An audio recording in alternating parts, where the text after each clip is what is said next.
12 మంది గూఢచారులను కనాను దేశమునకు పంపించుట మనం ఇప్పుడు చూద్దాం. యెహోవా మోషేకు ఇలాగూ సెలవిచ్చెను, నేను ఇజ్రాయేళ్లకు ఇచ్చుచున్న కనాను దేశమును సంచరించి చూచుటకు నీవు మనుషులను పంపుము. వారి పితరుల గోత్రంలో ఒక్కొక్క దాని నుండి ఒక్కొక్క మనుషుని మీరు పంపవలెను.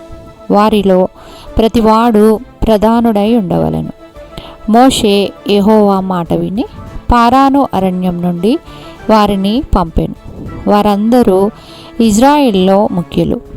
మోషే కనాను దేశంను సంచరించి చూచుటకు వారిని పంపినప్పుడు వారితో ఇట్లనెను, మీరు ధైర్యం తెచ్చుకొని దాని దక్షిణ దిక్కున ప్రవేశించి ఆ కొండ ఎక్కి ఆ దేశం ఎట్టిదో దానిలో నివసించు జనము బలము కలదో బలము లేనిదో వారు నివసించు పట్టణములు గుడారములు కోటలు ఎట్టివో భూమి సారమైనదో నిసారమైనదో దానిలో చెట్లున్నవో లేవో కనిపెట్టవలెను.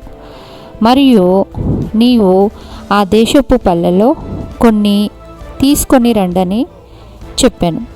అది ద్రాక్షల ప్రథమ పక్వకాలము కాబట్టి వారు వెళ్ళి సీను అరణ్యము మొదలుకొని హమాతుకు పోవు మార్గంగా రెహాబు వరకు దేశ సంచారము చేసి చూచిరి. వారు దక్షిణ దిక్కున ప్రయాణం చేసి హెబ్రోనుకు వచ్చిరి. వారు ఎష్కోలు లోయలోనికి వచ్చిరి. అక్కడ ఒక గెలగల ద్రాక్ష చెట్టు యొక్క కొమ్మను కోసి దండతో ఇద్దరు మోసిరి. మరియు వారు కొన్ని దానిమ్మ పండ్లను కొన్ని అంజూరపు పళ్ళను తెచ్చిరి. వారు 40 దినములు ఆ దేశంను సంచరించి చూచి తిరిగి వచ్చిరి.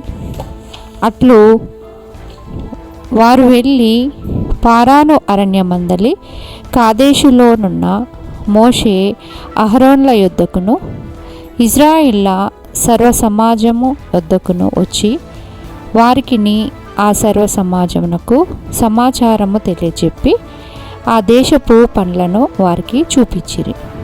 నీవు మమ్మను పంపిన దేశమునకు వెళ్ళితిమి.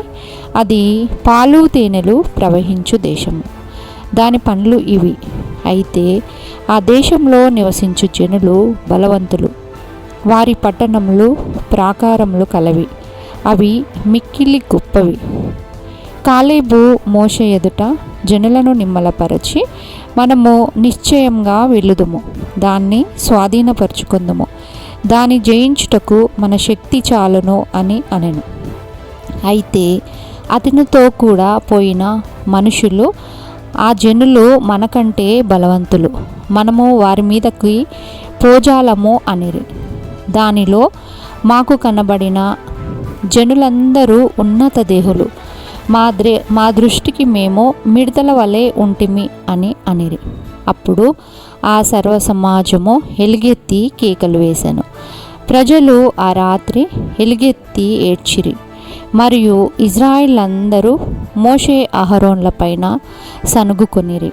వారు, మనము నాయకుణ్ణి ఒకరిని నియమించుకొని ఐగుప్తు తిరిగి వెళ్ళుదామని ఒకరితో ఒకడు చెప్పుకొనగా, మోషే అహరోనులు ఇజ్రాయిల్ల సర్వ సమాజం ఎదుట సాగిలపడిరి. అప్పుడు దేశంను సంచరించి చూచిన వారిలో నుండిన యెహోషువయు కాలేబును బట్టలు చింపుకొని ఇజ్రాయిల్ల సర్వ సమాజంతో, మేము సంచరించి చూచిన దేశము మిక్కిలి మంచి దేశము. యెహోవా మనయందు ఆనందించిన ఎడల ఆ దేశంలో మనలను చేర్చి దానిని మనకిచ్చును.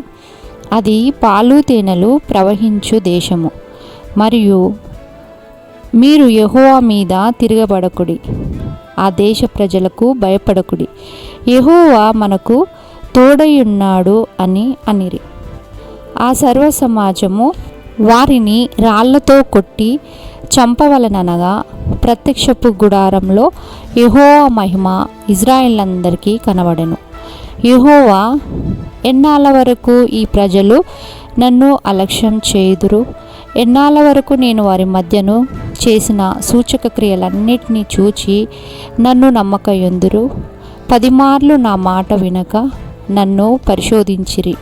కాగా వారి పితరులకు ప్రమాణపూర్వకంగా నేనిచ్చు దేశంను వారు చూడనే చూడరు. నన్ను అలక్ష్యము చేసిన వారిలో ఎవ్వరునూ దానిని చూడరు. అమాలేకీయులను కనానీయులను లోయలో నివసించుచున్నారు. రేపు మీరు తిరిగి ఎర్ర సముద్రం మార్గంగా తిరిగిపోండి అని అనెను. ఆ దేశంను సంచరించి చూచుటకై మోషే చేత పంపబడిన తిరిగి వచ్చి ఆ దేశంను గూర్చి చెడ్డ సమాచారం చెప్పిన మనుషులు యెహోవా సన్నిధిని తెగులు చేత చనిపోయిరి. అయితే ఆ దేశమును సంచరించి చూచిన యెహోషువయు కాలేబును బ్రతికిరి. వారు ఉదయంన లేచి ఆ కొండ మీదకెక్కి, మేము పాపము చేసిన వారము, యెహోవా చెప్పిన స్థలముకు వెళ్ళుదము అని ఇజ్రాయేలు అనిరి. అందుకు మోషే, ఇది ఎలా? మీరు యెహోవా మాట మీరుచున్నారేమి? అది కొనసాగదు. యెహోవా మీ మధ్య లేడు కనుక మీ శత్రువుల ఎదుట హతము చేయబడుదురు. మీరు సాగిపోకుడి అని అనెను. ఏలయనగా అమాలేకీయులు కనానీయులు మీకంటే ముందుగా అక్కడికి చేరియున్నారు. మీరు ఖడ్గం చేత కూలుదురు.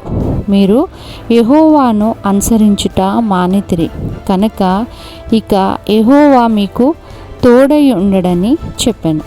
అయితే ఇజ్రాయేలు మూర్ఖించి ఆ కొండపైనకి ఎక్కిపోయిరి. ఆయన యెహోవా నిబంధన మందసమైనను మోషే అయినను పాలెంలో నుండి బయలు వెళ్ళలేదు. అప్పుడు ఆ కొండ మీద నివాసంగా ఉన్న అమాలేకీయులను కనానీయులను దిగి వచ్చి వారిని కొట్టి హోర్మా వరకు తరిమి హతము చేసిరి.